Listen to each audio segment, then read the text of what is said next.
Hari ini kami melakukan rapat Forkomida lengkap.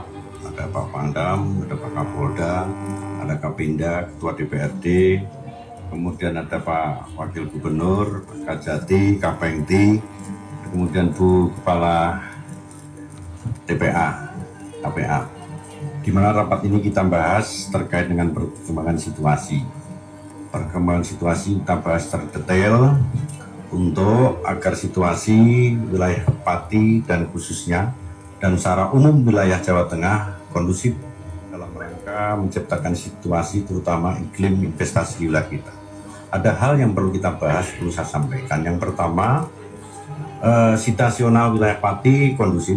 Saya sebagai gubernur mengucapkan terima kasih kepada Pak Kapolda, kepada Pak Pangdam, kemudian dan seluruh Forkominda yang telah memberikan asistensi wilayah Pati, dan utamanya masyarakat Pati juga saya mengucapkan terima kasih dengan telah selesainya kegiatan semuanya kita berikan wadah yaitu di DPRD. Kita tunggu hasilnya, apakah nanti hasilnya dalam waktu 60 hari nanti akan kita tunggu.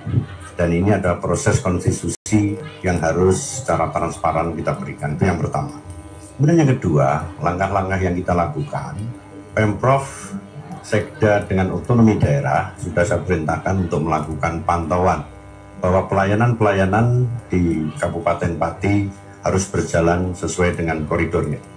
Kemudian Biro Ekonomi, Asisten 2 juga melakukan pantauan di sana agar roda perekonomian investasi wilayah Pati berjalan. Termasuk Kesra melakukan kegiatan dengan rapat-rapat lintas sektoral bagi tokoh-tokoh masyarakat wilayah Pati untuk menciptakan situasi lebih kondusif.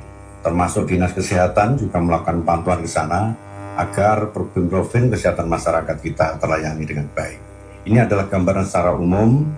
Saya yakin dan percaya dengan adanya kerja-kerja kolaboratif dari provinsi maupun kabupaten tercipta situasi yang akan kondusif di Jawa Tengah. Demikian, Mas.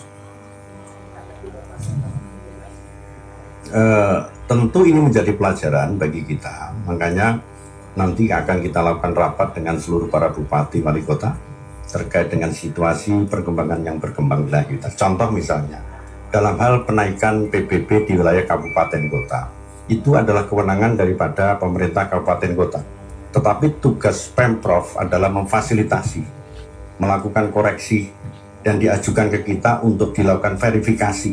Hasil verifikasi ini harus ditindaklanjuti dalam waktu 1 minggu sehingga tidak membebani masyarakat khusus PBB. Contoh misalnya, dia harus menggunakan kajian pada pihak ketiga. Kajiannya apa? Kajian terkait dengan kenaikan PBB itu. Apakah dia sudah profesional, proporsional, dan lain sebagainya. Yang kedua, tidak membebani masyarakat. Yang ketiga, tentu tidak harus sesuai dengan kemampuan wilayah. Hal-hal ini yang menjadi pertimbangan bagi para pejabat publik, khususnya para bupati wali kota, sehingga pada saatnya kenaikan itu tidak betul-betul menjadi problem bagi masyarakat, khususnya wilayah di mana dia menjabat. Itu yang paling utama bagi para bupati wali kota. Oke, cukup ya? Sudah, jadi tanggal 12 April Sekda Pati mengirimkan surat untuk verifikasi Pemprov. Tanggal 22 April di bawah Biro Hukum, kemudian kita undang Pemda Pati untuk rapat bersama. Kemudian rapat bersama sudah ditelurkanlah 3 aspek yang harus dipenuhi. Jadi 1, harus tunjuk pihak ketiga untuk melakukan asistensi atau kajian. Kemudian yang kedua, tidak membebani masyarakat. Yang ketiga, disesuaikan dengan kemampuan wilayah. Dan ini dalam 1 minggu harus dilaporkan. Yang sampai sekarang mungkin ya, dari kajiannya belum nyampe dan lain sebagainya. Dan ini menjadi teguran untuk Pemda Pati untuk tidak dilakukan kembali. Tetapi kan kemarin sudah ditarik ya, sudah dicabut. Tinggal kita melakukan pembinaan ke depan.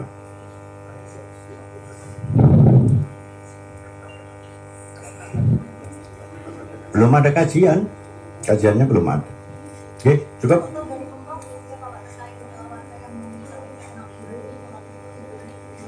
Ya kita tunggu dari DPR-nya. Jadi DPR-nya sana, kan kewenangannya di DPRD, bukan di Pemprov. Oke, cukup. Sifatnya hanya laporan, jadi laporan terkait dengan perkembangan situasi, dan tim dari Mendagri, Pak Menteri kan sudah, kalau nggak salah, sudah menurunkan tim dari Kepati, dari Irjennya sudah ke sana. Ya, cukup ya?